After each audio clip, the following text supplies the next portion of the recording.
Olá pessoal, meu nome é Daniel Magalhães, eu sou auditor fiscal do trabalho. Estou aqui com mais um convidado em preparação trabalhista, esse é Vitor. Estudou comigo Direito na UFRN e Vitor passou por uma situação limite que eu acho que a gente tem que cada vez dar mais espaço para que as pessoas se sintam representadas e vejam essa realidade também na vida dos outros, e eu estou falando do suicídio. Vitor tem uma história muito interessante que vai trazer um pouco aqui para compartilhar com vocês essa experiência. Vitor, como foi que surgiu o desejo de eventualmente você terminar com a sua vida? Me fale um pouco mais, fale para quem nos vê, de forma a mandar essa mensagem de preservação pela vida. Certo. Primeiramente, olá galera, meu nome é Vitor, tenho 27 anos, sou amigo de Daniel desde a época dos estudos na UFRN e o meu processo com a depressão, com o transtorno que eu fui diagnosticado posteriormente, ele começou em meados de 2014. Eu tive o adoecimento do meu pai e foi o gatilho necessário para que eu desenvolvesse a depressão. E começou com um estágio de melancolia, mas depois evoluiu para uma tristeza sem fim e constante. E por fim, eu tive os pensamentos de morte, que são pensamentos que geralmente não se encerram, eles continuam com você. Cabe a você saber como domá-los e como lidar com essas pressões internas. E você que já esteve lá, passou por uma situação limite, ele me contava antes de a gente começar a gravar, e voltou para contar uma mensagem. Antes que você conte de sua situação limite, como é que a pessoa doma esses sentimentos, esses pensamentos? Bom, eu costumo colocar basicamente 3 pilares para a minha melhora. Em primeiro lugar, eu coloco a alimentação. Eu acho que a forma de você se ver, a sua relação com os alimentos, ela é fundamental para que você tenha um bom equilíbrio hormonal. A gente sabe que alguns alimentos eles podem trazer uma sensação de bem-estar e outros eles podem piorar quando são calorias vazias, quando não são considerados nutrientes para o nosso corpo. Um exemplo de alimentação que eu faço bastante uso é a banana, que ela é rica em hidroxitriptofano, é uma substância que está ligada ao prazer e à sensação de bem-estar. Em segundo lugar, eu coloco o exercício físico, porque ele é um regulador hormonal natural. Tirando os medicamentos, é uma das únicas formas que você tem para regular os neurotransmissores do seu cérebro. E eu coloco também como pilar fundamental para lidar com esses pensamentos suicidas o exercício da gratidão. Eu era uma pessoa bastante pessimista e eu percebi que quando eu cheguei no meu limite, quando eu cheguei a quase morrer, eu acordei e tinha 2 missões. Aliás, tinha 2 formas de encarar a minha vida. Uma era me sentir um derrotado, sentir-me como uma pessoa que mais uma vez teve seu plano fracassado, ou me colocar na posição de vencedor, que Deus tinha um propósito para mim e que a partir de então eu seria grato por tudo aquilo que acontecesse na minha vida, porque era resultado de um propósito maior. Perfeito. E conte um pouco, para matar a curiosidade, tanto minha quanto de quem está nos vendo, de como foi esse processo de você chegar até o momento de decidir que você não queria mais viver.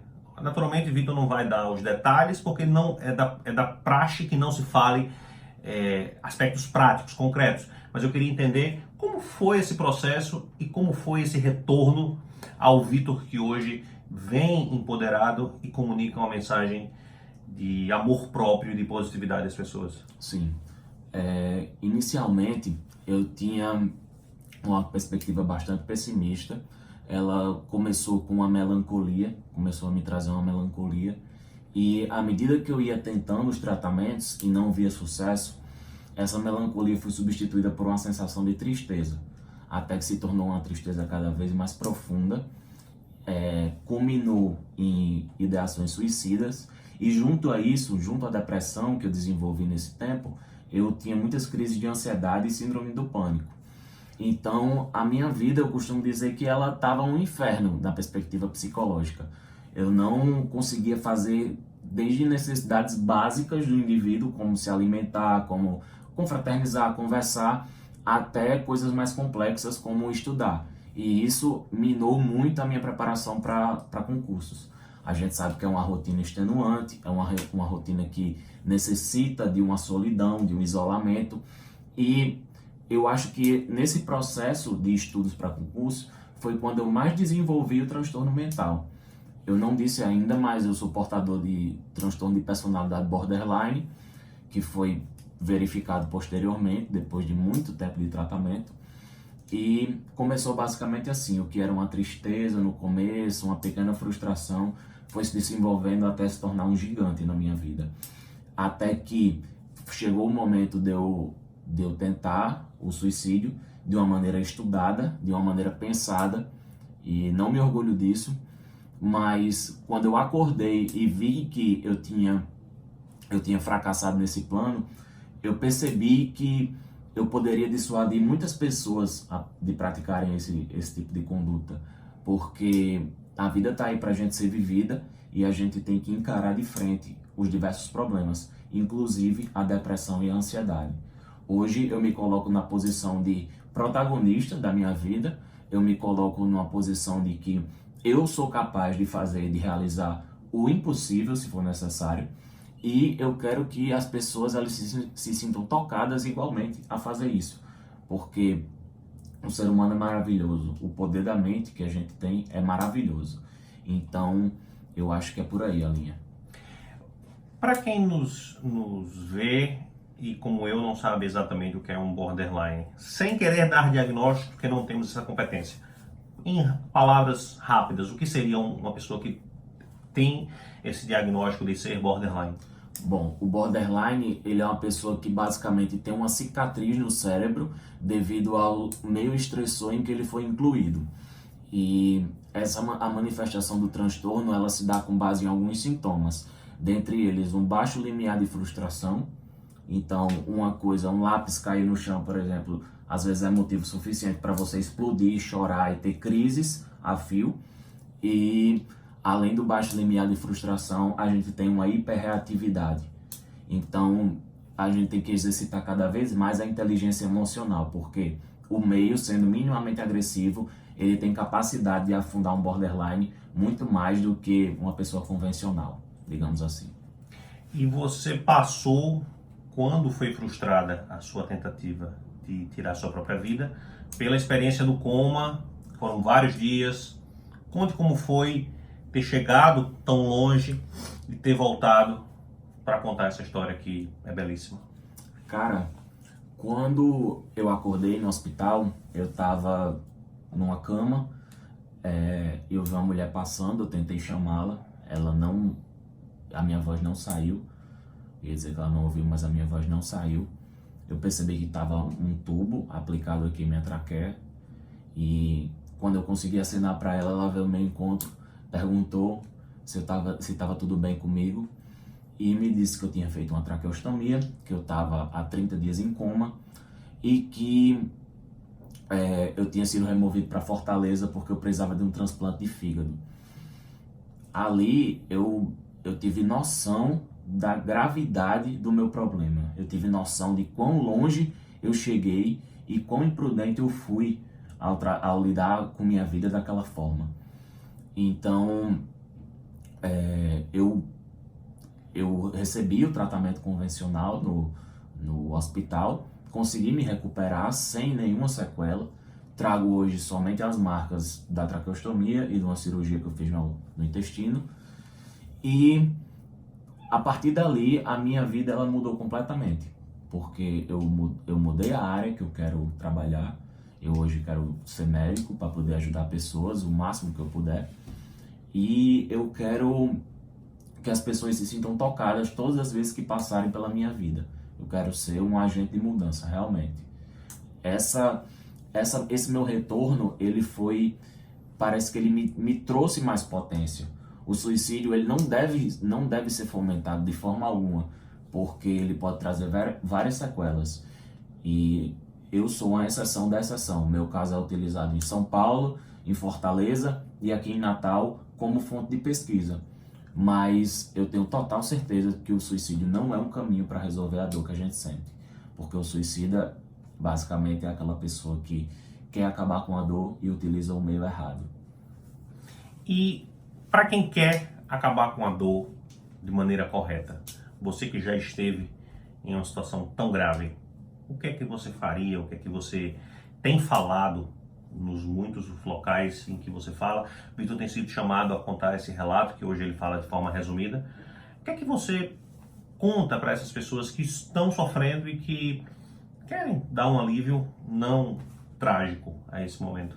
Certo. Eu conto basicamente que, primeiro, eu tenho uma espiritualidade muito... Eu sou muito apegado à minha espiritualidade. Então, eu considero que tem um Deus e que Ele tem um plano e um propósito para cada um de nós. O meu foi descoberto no leito de hospital. Mas algumas pessoas, na verdade todas as pessoas, elas devem descobrir esse propósito sem chegar a condições extremas como as minhas.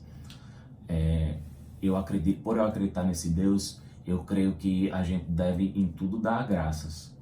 Acredito que quando a gente exercita essa gratidão, a gente ativa áreas do nosso cérebro que até então elas estavam adormecidas. E aí a gente começa a enxergar a vida com outros olhos. E basicamente eu digo para as pessoas que vai ficar tudo bem, que aquilo ali é só uma fase. Eu passei anos lutando contra a minha depressão, lutando contra a minha ansiedade, mas hoje eu me vejo livre delas. Só que quando eu olho para trás eu percebo que havia um plano, havia um propósito para que tudo acontecesse dessa forma. Então eu acredito muito no poder das coisas que devem ser, das coisas que virão. Então eu me coloco nessa posição. Eu acredito que as pessoas também devem fazer o mesmo e passar a aceitar as coisas que vêm, não com parcimônia, somente com parcimônia, com harmonia, mas também como agente de mudança. Isso veio para minha vida, então eu vou tentar fazer diferente. Eu não vou me entregar às circunstâncias. Eu acho que a gente deve levantar todos os dias, assim como eu me levanto, nos colocar em postura de vencedores e tentar lutar, porque a vida é isso. Uma parte da história de Vitor que mais me interessou é que, além de eu conhecê-lo, além de ter me chocado o fato dele ter atentado contra a própria vida, na minha lógica de leigo, e essa eu acredito que seja uma lógica que muitas pessoas têm por aí afora, ele não parece, como se existisse essa possibilidade, uma pessoa que tem depressão. Se você pensa uma pessoa de depressão, você não pensa uma pessoa que está bem vestida, está barba feita, você pensa uma pessoa que está externamente em frangalhos. E isso não tem nada a ver. A depressão, ela atinge tanto você, que aparentemente está bem, quanto uma pessoa que realmente está visivelmente mal e ela não escolhe destinatário, né? Exatamente. Hoje, até a minha forma de me vestir, de me portar, ela é considerada proposital, porque eu quero trazer essa quebra de paradigma. Eu quero trazer a ideia de que para você sofrer de depressão, você não precisa estar jogada de pijama, comendo besteira e totalmente desarrumada, mal asseada, enfim. Eu me coloco numa posição de bem cuidado, de bem tratado, para mostrar às pessoas que a depressão ela tem muito mais a ver com o nosso interior, com a nossa psique, com nossas emoções e sentimentos, ao invés da aparência que a gente ostenta, entende? Então, tem servido até de inspiração para muitas pessoas esse autocuidado que eu tenho, para a gente tentar reverter um pouco esse paradigma que é tão nocivo, como os estereótipos são em sua essência, não é?